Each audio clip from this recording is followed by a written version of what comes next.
Welcome, everyone. We're going to get started in a couple of minutes. We're just giving time for people to get in.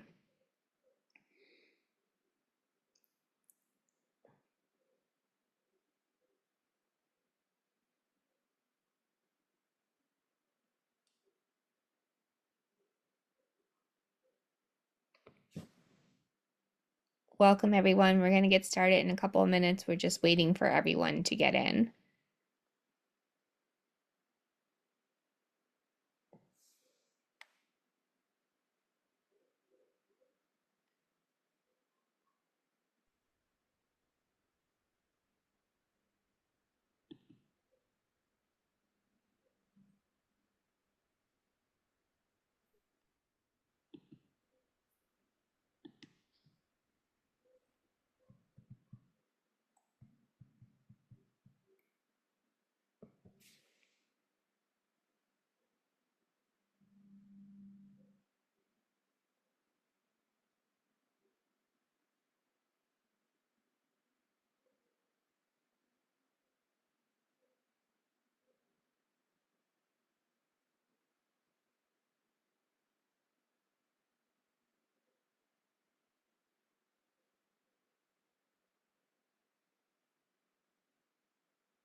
Okay, good evening, everyone. I'm Therese Acton Roberts. I'm the coordinator of the Chris Walsh Center. We're going to get started this evening. I'm going to turn it over to Natalie. She's our graduate student, and she's going to do this evening's introduction. Alrighty, so welcome to the Resilient Caregiver with Dr. Simone Kotraba and the Chris Walsh Center. As Therese said, I'm Natalie McCollum, the graduate assistant at the Chris Walsh Center, and I'm joined, of course, by Therese and Dr. Simone Kotraba. Before we begin, I'll read the Chris Walsh Center mission statement, then make a few announcements and provide some information about how tonight's event will run. Our mission, the Chris Walsh Center is here to serve our community by providing information for families and educators about the continuum of educational support available to students with disabilities, students who are gifted, and students with unmet needs. The center offers support, workshops, and other programming for families, educators, student support professionals, administrators, and advocates in Massachusetts. The center also conducts scholarly research and provides educator preparation and professional development. We are able to offer you this talk without cost to you, thanks to a generous grant from the Sudbury Foundation. Much of the work we do is funded through grants. For this reason, and so we can continue to meet the needs of local families, it's incredibly important that we get your feedback on the events we offer. As such, later in the event, Simone will provide you with time to fill out a short survey so we can learn from your feedback and continue to offer more enriching events like this one. So now for a few announcements. If you're an educator and would like to attend the next two events in the Power of Resilience and Social Emotional Learning for Educators series, Mindfulness, Resilience, and SEL for Thriving Educators is taking place Thursday, November 21st, 2024 at 4:00 p.m. And Resilience and the Embodied Educator is taking place December 12th at 4:00 p.m. I'll provide the link in the chat to register for those trainings, as well as an additional link to register for the next event in our Caregiver series, Empowering the Hero in Your Journey, taking place Thursday, November 14th at 7 p.m. Finally, our fall 2024 Caregiver Support Group will have its first of 4 meetings on Thursday, November 7th at 7:00 p.m. The links will also be sent to you in an email in the next couple days, so please don't feel as though you need to click away from Simone's training to register for any of these events. I'm gonna go ahead and toss them in the chat for you now, though. So now for some details of how tonight's event will run. Dr. Simone Kotraba has done a wonderful job of designing this event to be experiential, so your questions, comments, and interaction are welcome and encouraged. If you'd like to speak during the event, feel free to use the raise hand feature and you'll be invited to do so. Otherwise, if you prefer to type your questions and comments, please feel free to type them in the chat and I'll read them for Simone to answer and engage with. Importantly, this event is being recorded and will be posted to the Chris Walsh Center YouTube, so it may benefit caregivers who weren't able to be here tonight. If you do not want to appear in video but want to share, please use the chat feature. Having your camera on will not result in you being part of the video. Only speaking out loud becomes part of the recording. Likewise, the breakout room portions of this event will not be recorded. We want you to feel comfortable engaging in rich discussion, so please know this is a space where you can share without concern that what you say would be posted online. So now on to tonight's main event, the resilient caregiver. Dr. Simone Kotraba is the founder of HeartMath Solutions. She's the parent of 11-year-old twins. Simone is a wellness facilitator and coach who guides families on a journey of growth and expansion, helping them unite their hearts and minds. With her lighthearted wisdom and vibrant energy, Simone creates a welcoming and supportive environment for participants to have courageous conversations, practice using their strengths, and tap into their highest potential. Simone has spent her entire career working with families, teaching, and leading in K through 12 and higher education settings. She holds multiple licenses and certifications and is passionate about alleviating human suffering. So now I will turn it over to Dr. Simone Kotraba. Hello, everyone. Welcome. Thank you for joining us tonight. I'm looking forward to engaging in a really relaxed environment where we can have conversations and really learn some tools and techniques to help us build our resiliency. So I welcome you, if you feel like getting off camera, saying hello, that would be very, very welcomed. I do use a lot of experiential breakout rooms when I do these trainings, because I think it's important as a parent myself to have community, to join with others and build that sense of belonging in community. So I encourage you to meet a new friend or connect with an old friend as we do these series together. So thank you for joining. So I know it's been a long day for all of us, so I'm going to invite you, if you feel comfortable, we're going to practice a technique right off the start, just to get our mind, our hearts, and our body in a place where we could receive and share information. So just relax your body, find a comfortable spot, whether sitting, standing, or lying, whatever works best for you. You could go ahead and share that video with the music.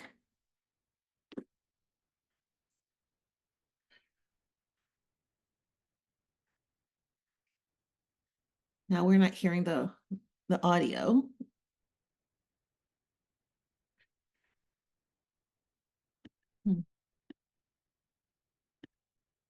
That's okay. We'll just bring your attention to where you're sitting, standing, or laying. Notice your feet on the floor.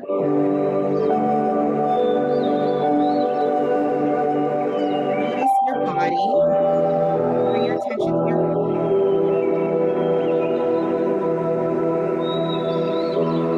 Notice what's happening without judging. Bring your attention up to your shin and calves.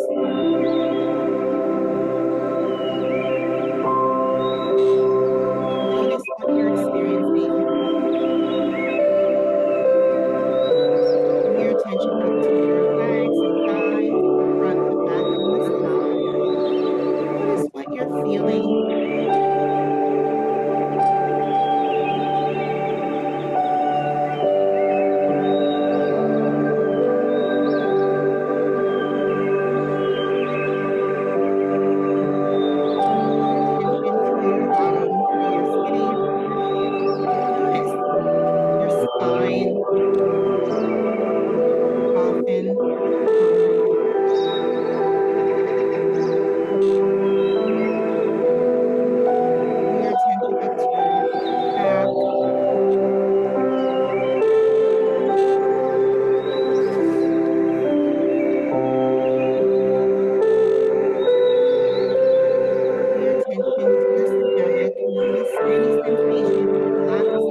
legs, shoulders, arms and hands, your fingers.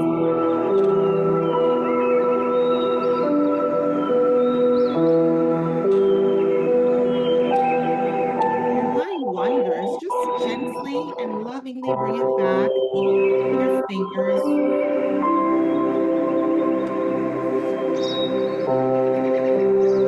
Bring your awareness to your neck, the back of your head.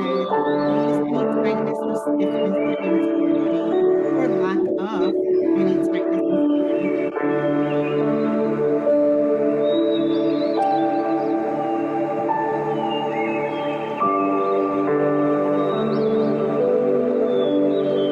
Bring your attention to the top of your head, your face, your jaw. Notice any tightness in your jaw or stiffness, and just relax your jaw.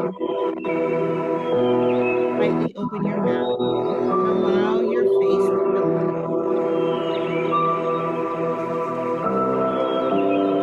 So notice your breathing, if you're breathing fast or slow. Bring your attention to your chest area. Just imagine you're breathing in and out of your heart or chest area. Breathing a little slowly and deeply. Just relax as best as you can, noticing anything.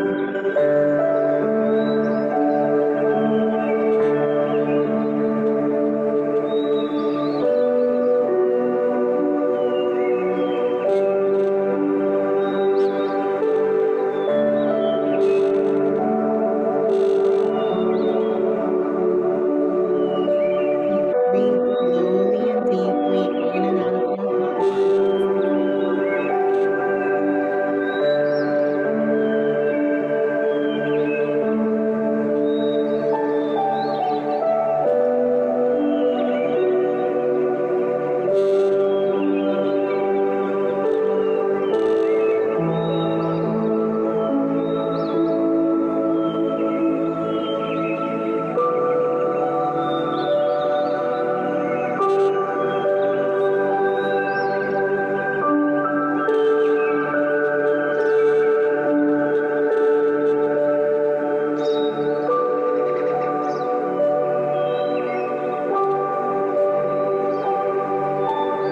So on your next inhale and exhale,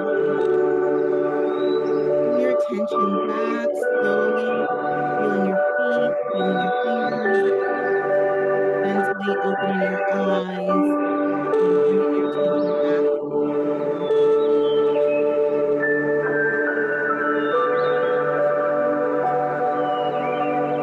And I hope you're feeling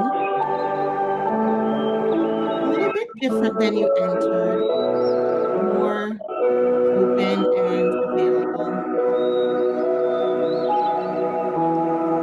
You could gently turn the music down.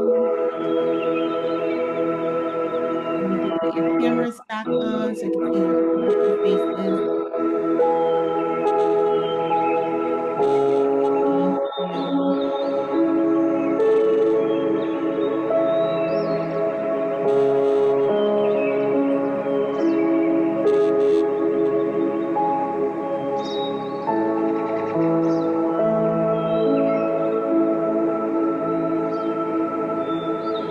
All right, welcome back, everybody. Okay, we can turn the music off now. Thank you. Thank you, thank you, thank you. Welcome back. All right, so today we're going to look at and practice a lot of techniques that I've learned to help me build my resiliency, and I want to share it with other families. Just a quick story. I have twins who are 11 years old. My son goes to Perkins School for the Blind in Watertown. He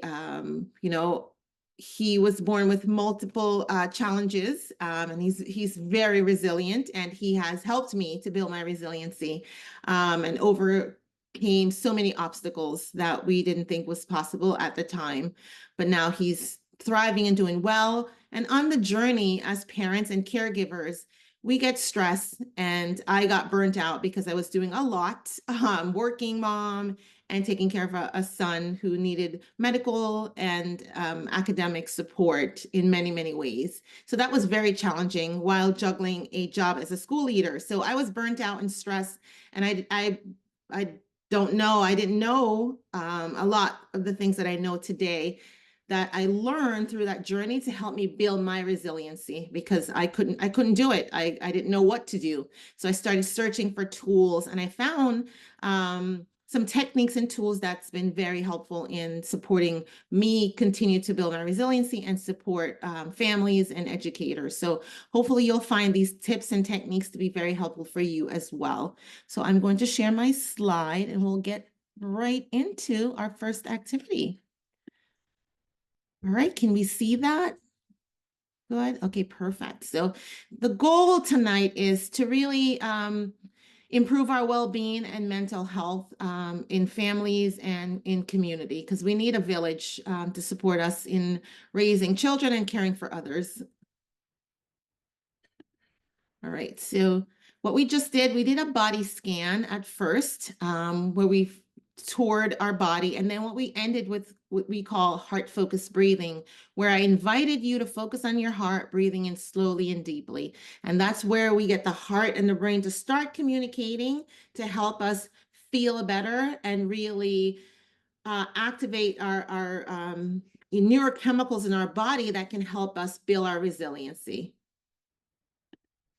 And the next slide here, I'm going to invite you, this is an invitation to find, not yet, I'll give you the directions before I invite you to stand up and find the objects. So we're going to look at some objects, two objects, one when you're least effective as a caregiver, and one when you're most effective as a caregiver. So I'm going to invite you soon to find an object that represents when you are least effective as a caregiver. So I'll start with my object. This is an object. Oh, you can see it. Perfect. My daughter drew this 2 years ago, and this is a witch.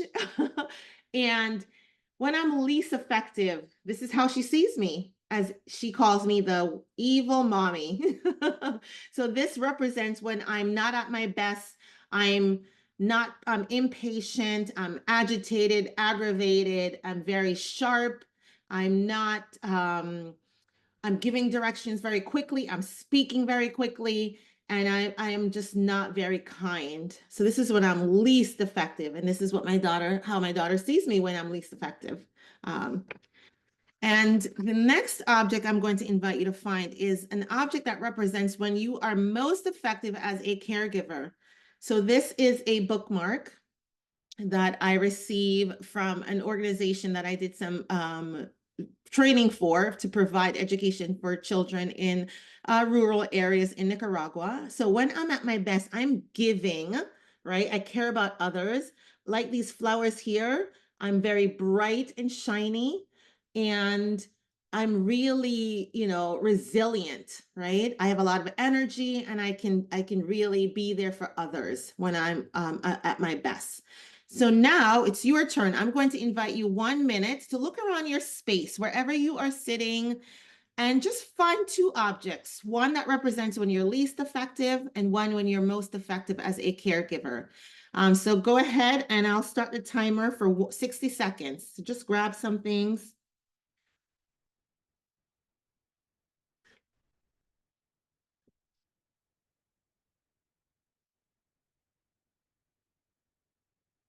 And if you haven't your two objects, start thinking of your story. When am I most effective as a caregiver? When am I least effective? So the story that pairs with your two objects. So least effective and most effective. And I'll give you about 30 more seconds. Just think about your story of least and most effective.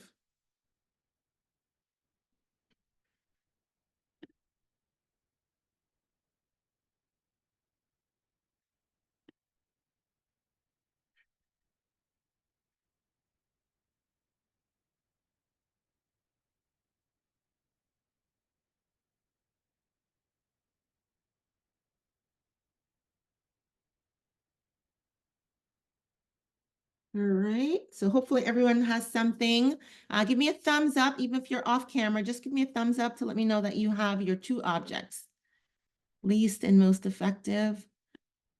Are we seeing some thumbs up? Yes, thank you. If you're off camera, give me a thumbs up. Let me know if you have your object. All right, so now, Natalie, we're going to invite our wonderful caregivers into a breakout room. I think we have a total of 5 or 6. If we could do partners, that would be great. So pairs. And before you go into the breakout room, I'm going to invite you about 60 to 90 seconds each to share, taking turns sharing when when you're least effective, right? Share what that's like. What are some words that describe and represent when you're least effective, and then when you are most effective. So share a story or some words about these two experiences with your partner.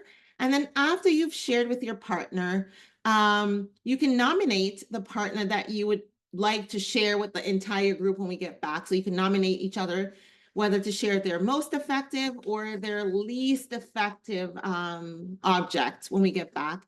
And just, this is a fun activity, right? So I'm encouraging you just to engage and meet a new friend because the goal is to build community so we could support each other as caregivers.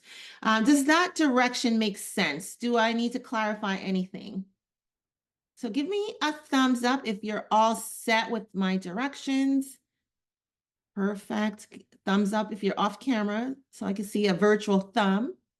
All right, so Natalie, I think we're ready. So about 5 minutes in the breakout room so you can engage with each other. And then whoever is, of the heart or head to go first can go ahead and go first in the breakout room. Thank you. Welcome back, everyone. Hopefully you had a meaningful conversation. You met a new friend, and I would love to invite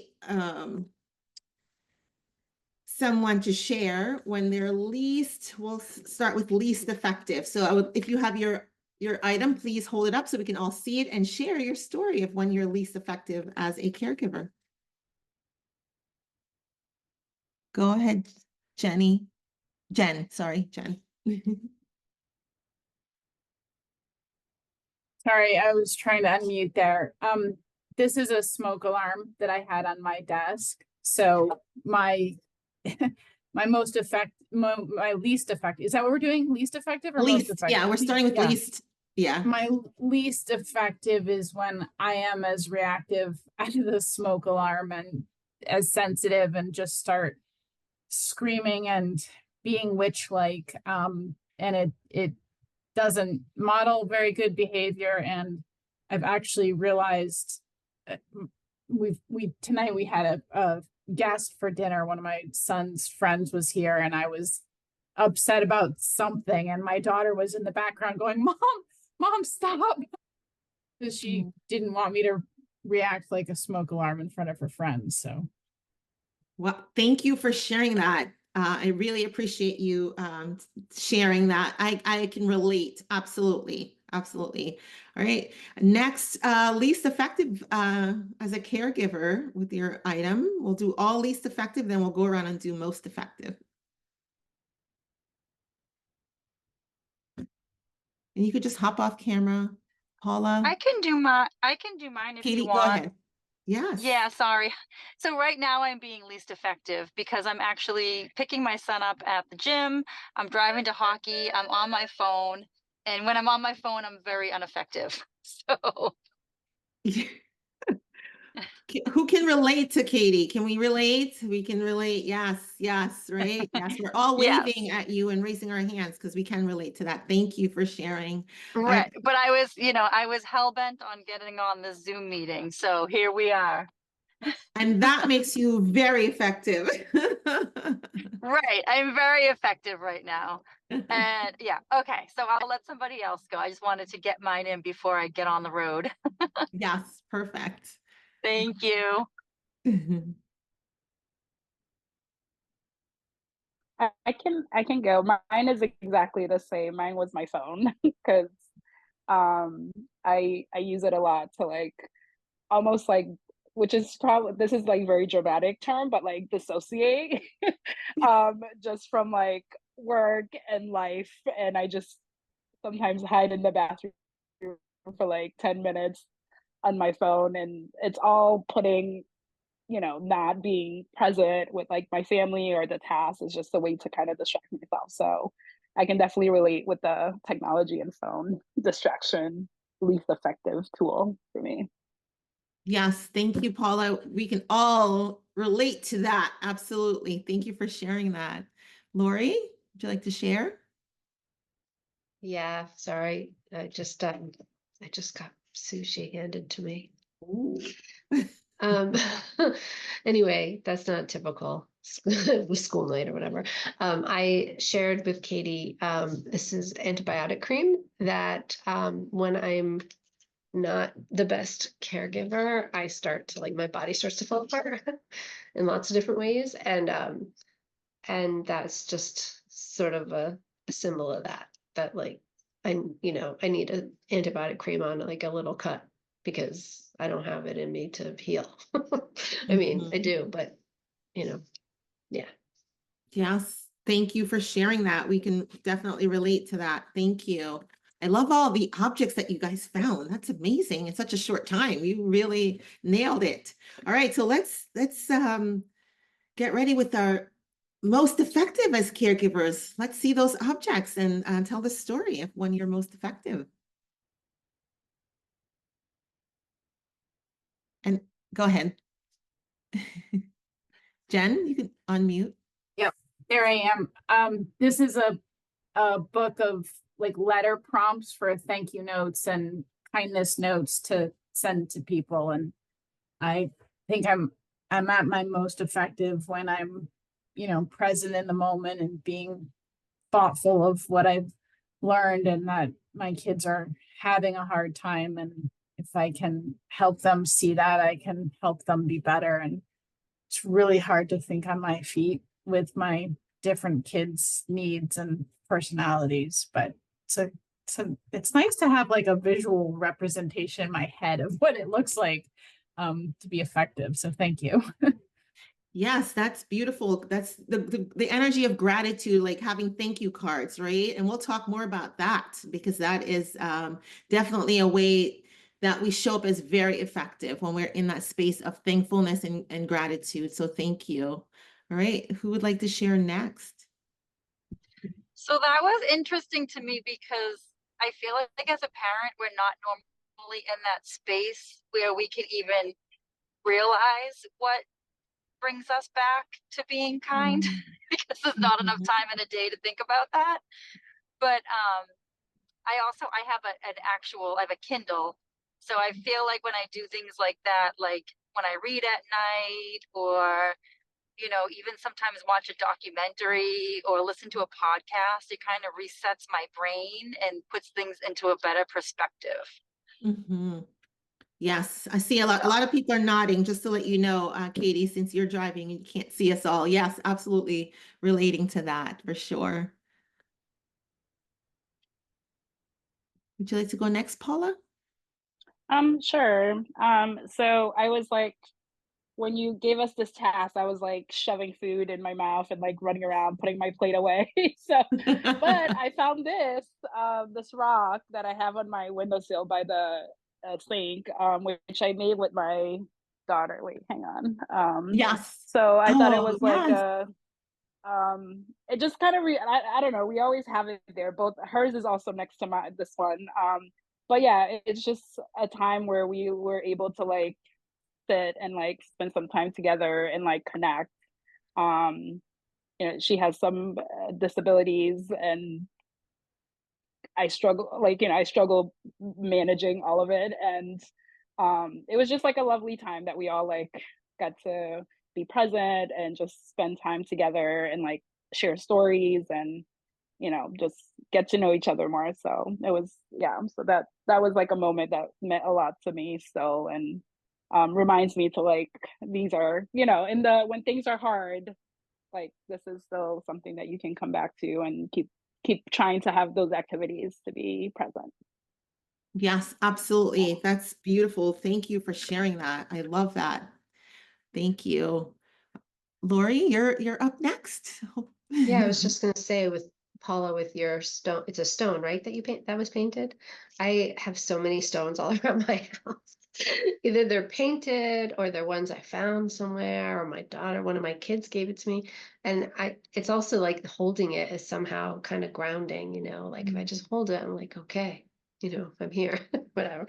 So anyway, but I had said, this is one of my stretchy bands, and I use it. I can't really tell because my wall's the same tangerine color, but I use it to stretch in the morning if I do it. And so the days that I'm like the best, like I'm caretaking like a sandwich generation, so I've got like older and younger, and so it's just super intense at times. And one of my children is pretty severely mentally ill, so it's just a lot. And so when I stretch in the morning, I find that I'm better throughout the day. And it's not just the band, that's just like a little part of it, but that seems to help me kind of get some inner strength or resource. So Thank you, Lori. Thank you for sharing. That's beautiful. And it's also, when you were talking about it, I could see that your inner resiliency you're stretching, right, as well. So that's beautiful. I really appreciated that you guys just, really jumped in and did the task and got off camera and really engaged with each other.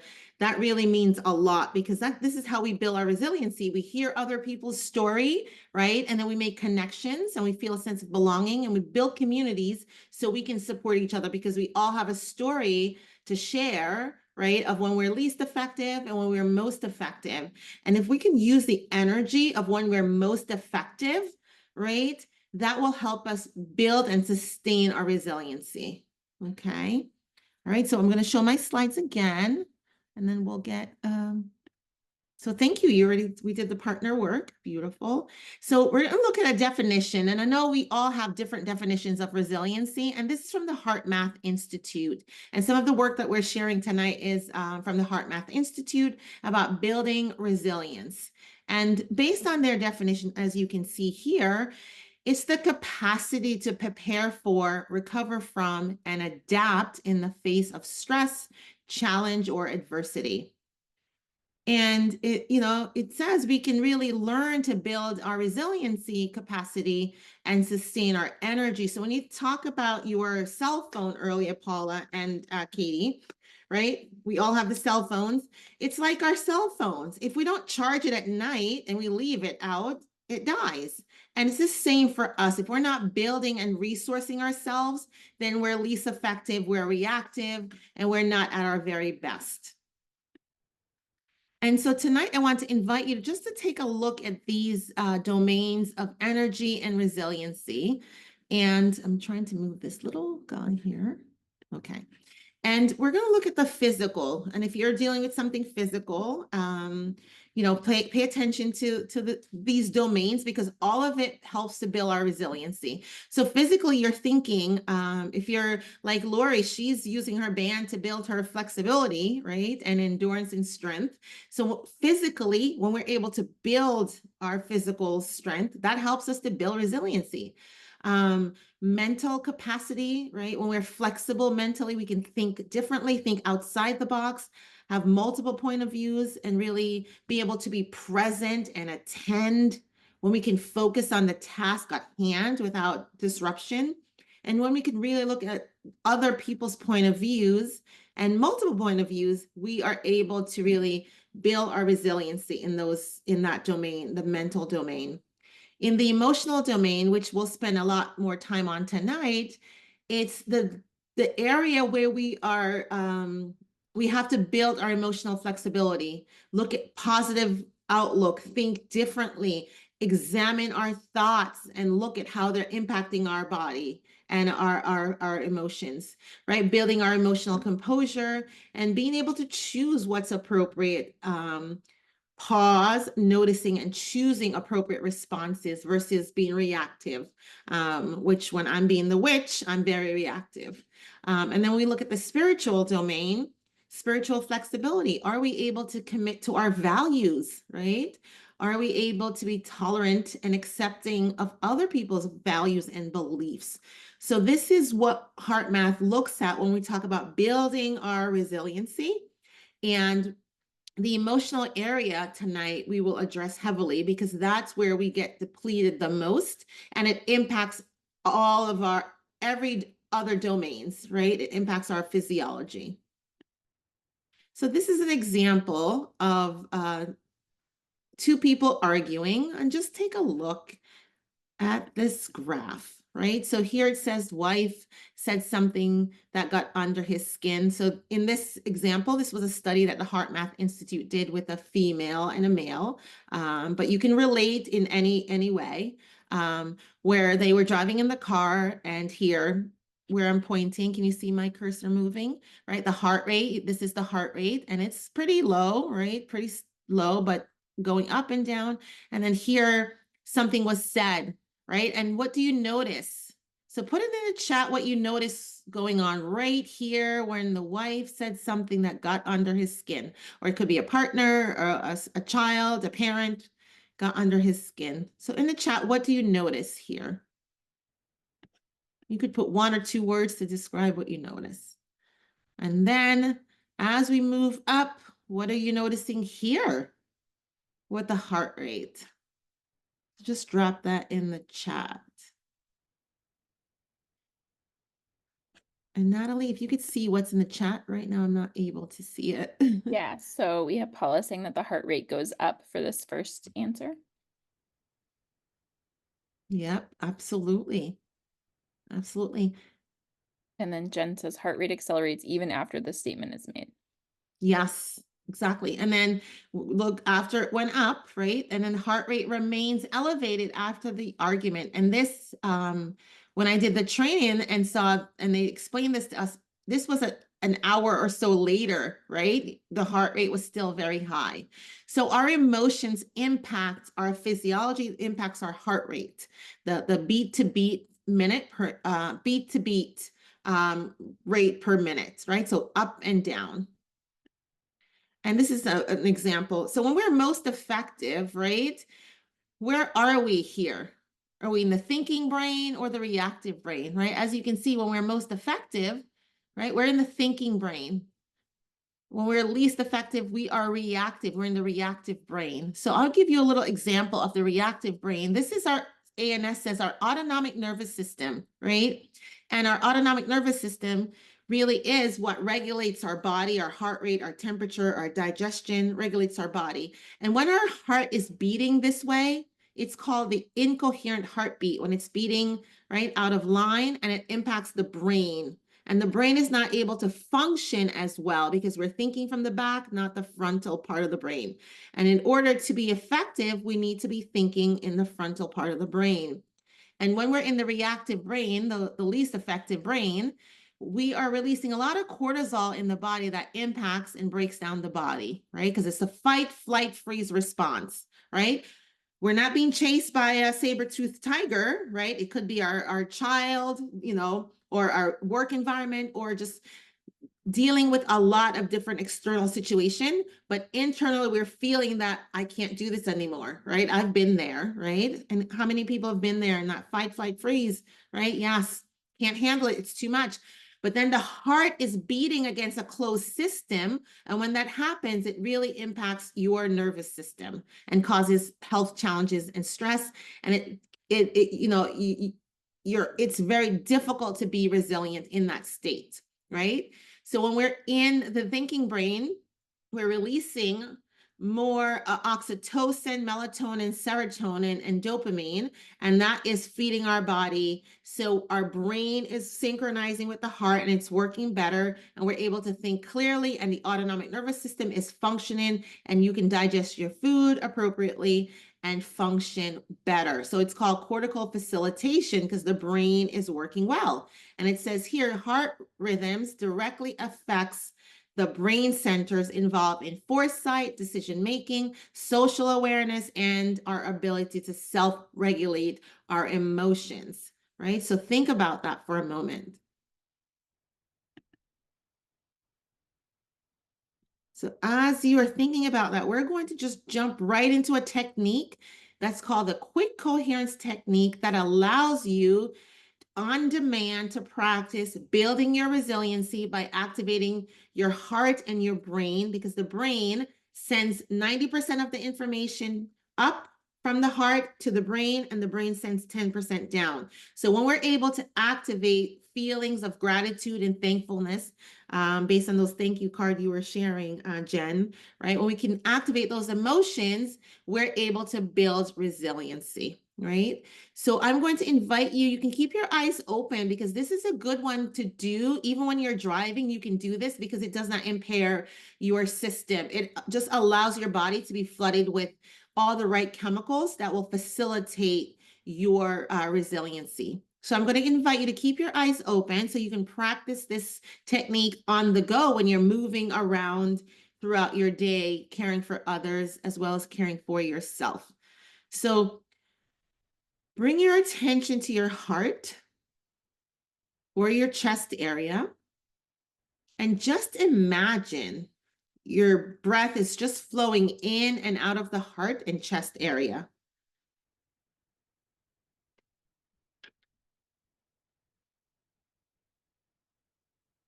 Now breathing a little slowly and deeply.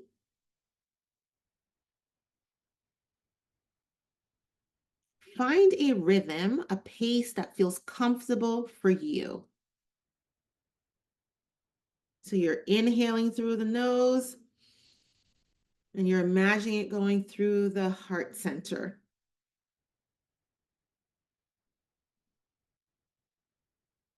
Slowly and deeply.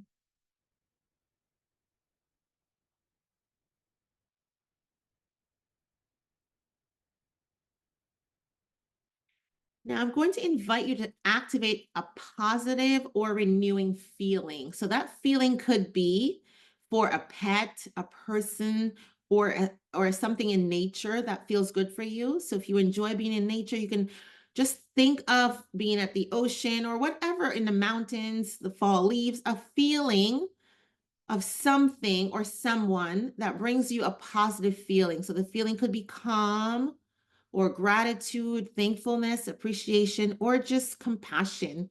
And if you can't find that feeling right now, just breathe a feeling of neutral. And just breathe that in and out of the heart, slowly and deeply.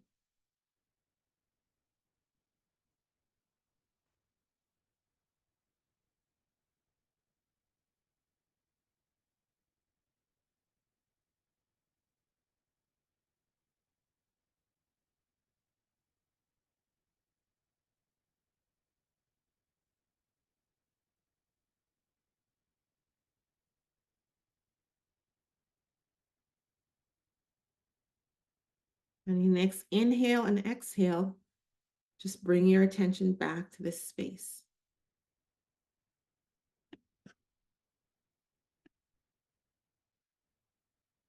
Thank you.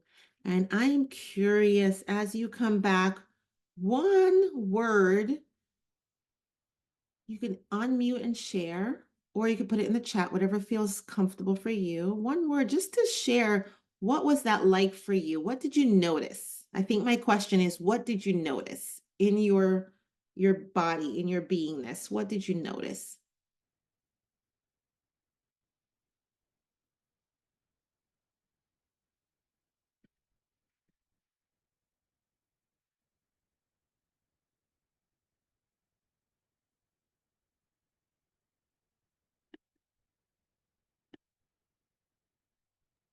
So we're getting some answers in the chat. Jen said that it was soothing. Lori, shoulders dropping. Katie, full lungs and a nice release. Beautiful, thank you.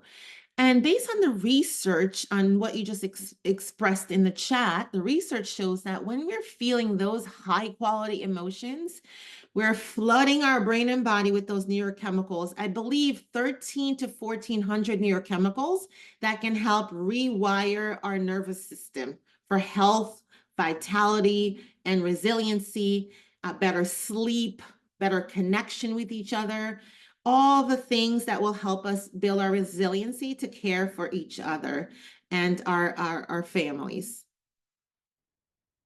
Hopefully that's making sense for you with practice. This technique can really help you move out of the reactivity and the least effective space. All right, so our next engagement, I'm going to call it, is a story of resiliency, right? We all have these stories. So the invitation here is, think about a time, and if you have something to write with, I would invite you to just write with, or if you have your phone, if you're not on your phone and you could just type, that's fine too, or just sketch something. So the invitation here is to either write or sketch, right? When was a time you've navigated change, adversity, or significant stress at your very best? So when was a time you navigated change, adversity, or significant stress at your very best? And you're just going to jot that down right now as best you can, or just sketch what that looks like for you.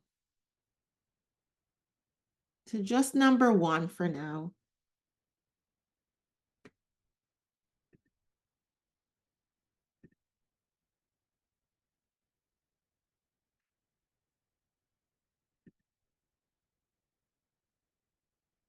All right, so we're going to move on to number two.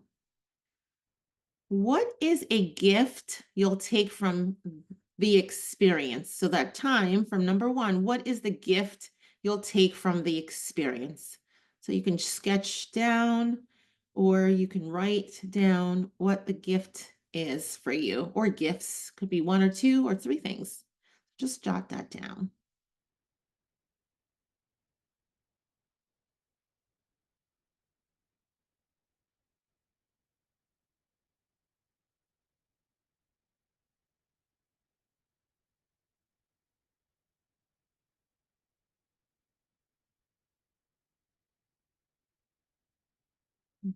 All right. Hopefully you have something jot down. Okay, number three. What story of transformation of that situation would you like to celebrate? What story of transformation of that situation would you like to celebrate? And just jot that down or sketch it if that works for you.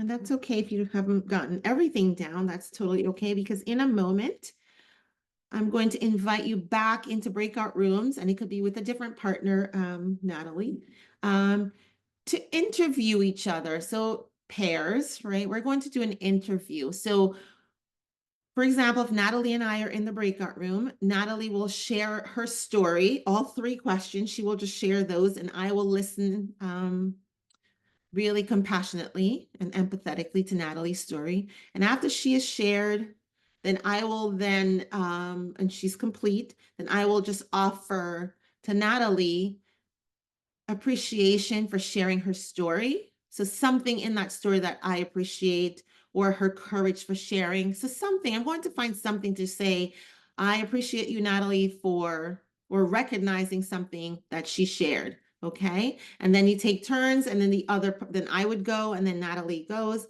and then offer that at the end, about a minute at the end, to really appreciate the person, because sometimes we're busy caring for others and we don't hear the appreciation that is being offered or maybe not being offered. So tonight I'm inviting us to appreciate each other, so we can really sit in it and feel that appreciation after we've shared the story. So if someone is appreciating you, I'm inviting you to just sit and receive it as best as you can. Sometimes as caregivers, we don't receive that well, because we're busy caring for others and we're always giving and not receiving. So tonight, your job is to receive appreciation from another. Does that make sense?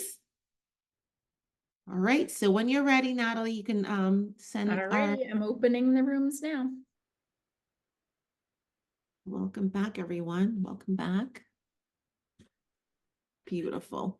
So the invitation now is to share. So whoever is at the head or the heart to share, you don't have to share your entire story because it's this part will be recorded, right? But you can share any meaningful connection that you made in the breakout room, or if you're comfortable sharing something that you don't mind being recorded to the group, that would be fine, of your story of resiliency. So you can just hop off mute. Go ahead, Lori. I was just going to say, when Paula was talking about dealing with like phone calls from the hospital, like right when you said that, Paula, I was like, oh yeah, she gets me. That's like, for the last 4 years with my parents, that's where I've been, like with my sisters, just fielding calls and problem solving and yeah, that's like, it's really heavy, when you're trying to live your life and then you're getting these calls that are like life and death. I mean, they're not always, but they could be. You see the number come up on your phone and you're like, no. And might just be like, oh, we're just telling you whatever, but it's good to know that, I mean, not good, it's awful, but that other people are going through it. But anyway, I felt less alone, so thank you, Paula. Thank you, Lori. I appreciate you sharing, and Paula for listening. So let's just, everybody, if you don't mind, if you can find your reaction button and just let's send a heart to Lori right now. Appreciate you. Thank you.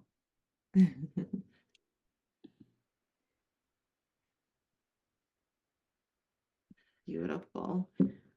Would love, thanks for all the hearts. See all the hearts here. Beautiful. Would love to hear from anyone who is ready to get off and share. I was I one of the things that came up during our talk was like kind of finding things to kind of help us during our difficult times. And I was telling Lori how like normally my reaction during stress and with my father's illness was like becoming like a blob and just like not moving. But for some reason during that time, I like was very active and was exercising quite a bit and like running. And so during some of these calls, like one of the calls I remember that like from the hospital, and I was like actually running and like stopped to get it, and I was like hyperventilating from the run, but like also like I was able to like handle the stress of the call. Partially I was like maybe the endorphins at the time from the run like really helped sort of like carry me through some of that. So just like finding that was just like a nice like uh, thing that I managed to do during this time to kind of help me get through a very, very challenging time in our family. Thank you for sharing, Paula. I really appreciate you sharing. And it shows the resiliency, right? That you had, that's your story of resiliency. You were able to go get through that situation with energy. So let's all find that heart button and send some love over to Paula. Thank you. All the hearts coming your way. And this is just beautiful. And I really appreciate you all sharing. Your story shows such resiliency. Anybody else would like to share? You can just unmute and go ahead.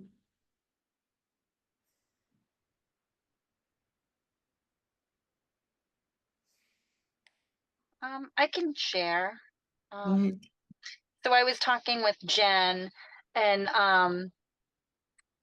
it's nice to have this group tonight because Jen seems like she's in a spot where she's not feeling appreciated, and I feel like every day all of us probably feel like that at some point. And like some days, like I said to her, you know, it's probably not doable, but some days you just need to go in your room and lock your door and read a book and like ignore everybody.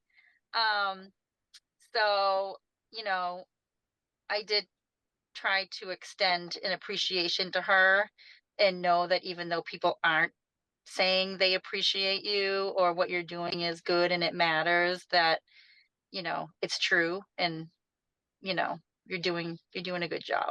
So that was, yeah, that was our talk. And then I had told her a story about my son, and he had broken his collarbone, and I didn't realize the actual strength and power that I had in myself.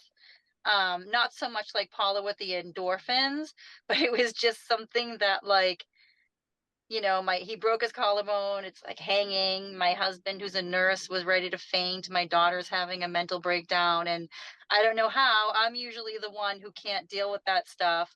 I was like, I turned into like the orchestrator. I was like, you go over there, you go over there, you're fine. And I like thinking about it now, like in this conversation, I never even talk about it, but I'm like, wow, that was really cool. Like, that, like, it's like an out of body experience, because that's just not who I see myself as. So that was a big deal, I guess. So that's it. Big deal indeed, Katie. Resiliency. Yes, absolutely. Yes. Thank you for sharing. That is an inspiring story. Absolutely. And we're all sending you some love. So let's send some love. Thank you. Beautiful. The strength and the power of this small group, right? It's really amazing. Small in number, but large and strong in our resiliency. All right, you're up next, Jen, whenever you're ready. Thank you.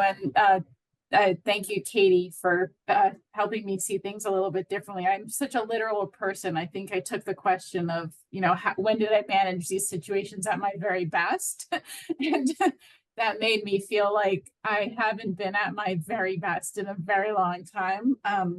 But I do, you know, I do try, and there are times where I plan ahead and, you know, remember to cook a nice dinner for my family, even if I'm going to be doing something else and I'm not going to be home to eating it. So it's not quite so dramatic as some of the other stories, but you all are giving me a lot to aspire to. So thank you. Thank you, Jen. You are resilient as all of us. Yes, it takes courage and strength. So thank you for sharing. I appreciate you. We're sending some love your way. I need to learn how to do the floating hearts. Those are really cool.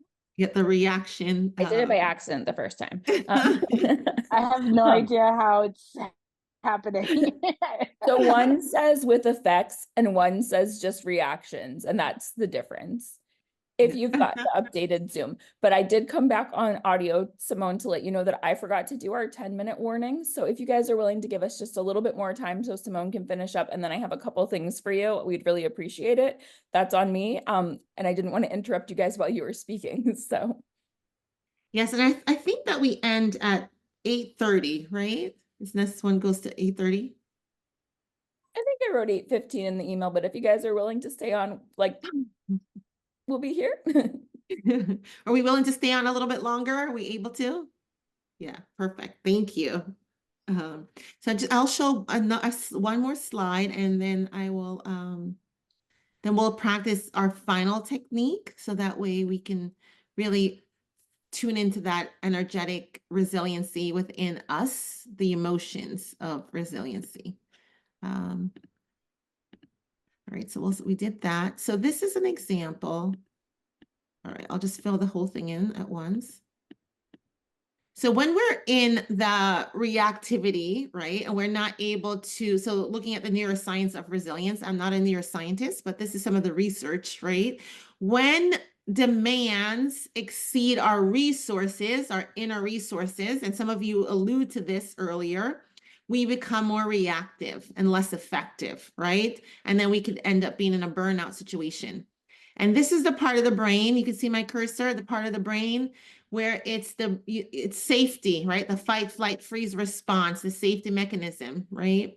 And this is the midbrain, the emotional brain, right? Love and belonging and connection. We want to activate that midbrain a lot more because it allows the brain to work more effectively and send information to the frontal lobe, the neocortex, so we could make better decisions. So that's why we do a lot of the heart focused breathing, and we did the quick coherence breathing, because when we're able to activate the heart, it really helps the body and brain work better, and we feel safe and we feel connected with each other.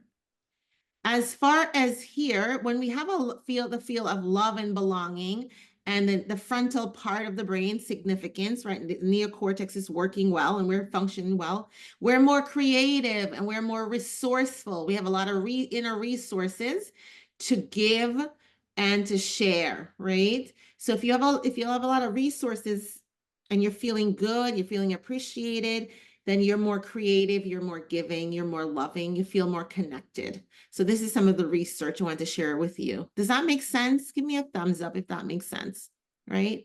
Yeah, so the techniques that we did, and we're gonna do the final one.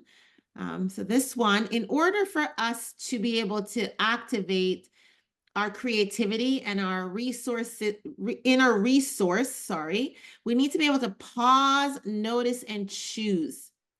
When we're feeling reactive, what does that feel like in our body? Where do we feel that? We have to pause, notice what's going on, and then choose a response that is more in align with when we're at our very best, right? When we're more creative and we are fully resourced. Okay, so let's just go ahead, and it's awareness, right? So that's the last slide that talks about pause, noticing, and choosing. So it's being aware. When you're able to be aware, you're not as depleted like this guy over here. Your battery is not drained. When you're more resourced, you are full of energy and you're more resilient. So just becoming aware of the unnecessary energy depletion will help you to be more aware. You can build your resiliency. All right, so let's pause here. Any questions from what I just shared, just to close the learning loop right there? Any questions about that?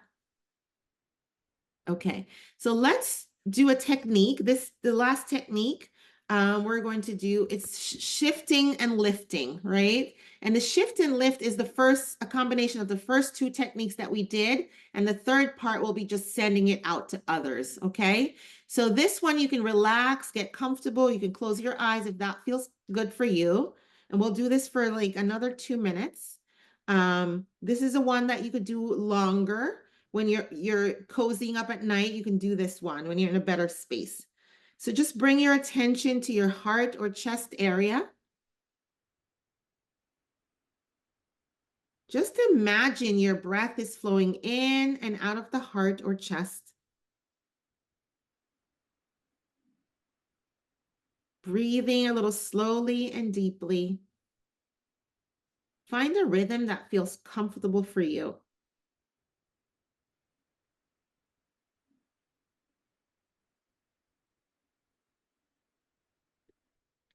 When you're ready, activate a feeling of compassion, appreciation, or gratitude for someone or something in your life.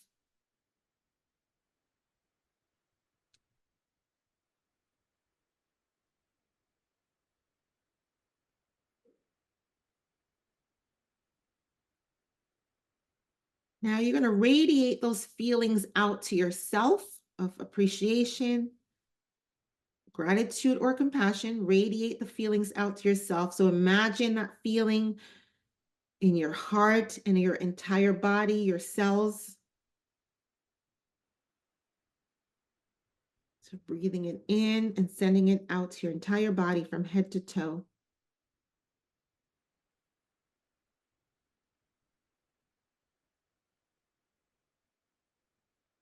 When you're ready, send that feeling out to the people that you care about.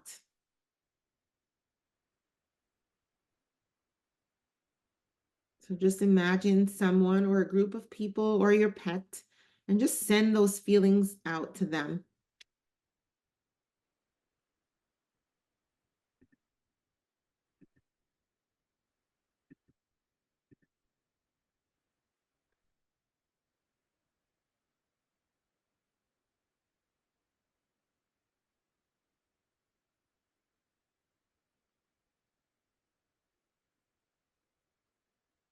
Now bring that feeling back to yourself.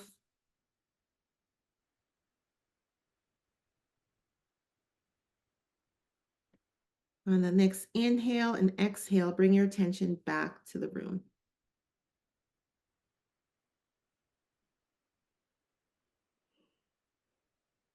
And as you're getting out of that technique or coming back, just put in the chat one small step that you'll take to build your resiliency. And then I'll turn it over to Natalie. Just one small step that you can take to build your resiliency based on what we've talked about here today and practiced.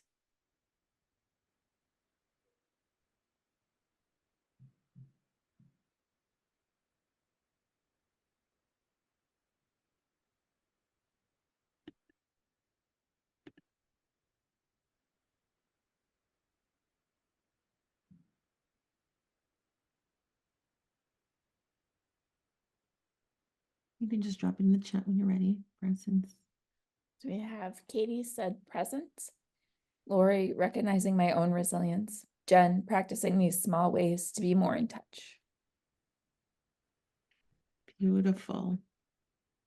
Beautiful. And just practicing one of these techniques, and I'll send links to Natalie and she'll share them with you that you can just go ahead and practice those techniques on the go or when you're able to. Thank you so much for being so engaged and for being with me the whole time. Thank you. I'll pass it over to Natalie. Yeah, so we did want to give you guys a few minutes if you're willing to fill out that survey that we mentioned at the beginning, just because it really does make a difference for us being able to continue to provide events like this, to be able to continue to provide caregiver support groups, things of that nature. So I'm going to send that in the chat, but I also want to be mindful of your time. So even though I'm asking you to fill out questions, I am just going to do my finishing announcements too, so that hopefully if you can finish that up and then we can let you go. Okay. So I just put that in the chat, and then yeah, I just want to thank Simone. That was incredibly enriching. As a caregiver myself, I also got so much out of it. And as she said, thank you all so much for your for your engagement tonight in the Resilient Caregiver. So thank you again for taking the time to join us tonight. Your participation in these events and the effort that you make to use this information to support yourself and your families is what makes the work we do meaningful. We recognize your dedication to your families and to yourselves. And we can't make a positive impact without you. So thank you so much for being here, and we hope you have a great night. Thank you, Good Natalie. night. Thank you. Thanks, everyone. Bye. Thank you.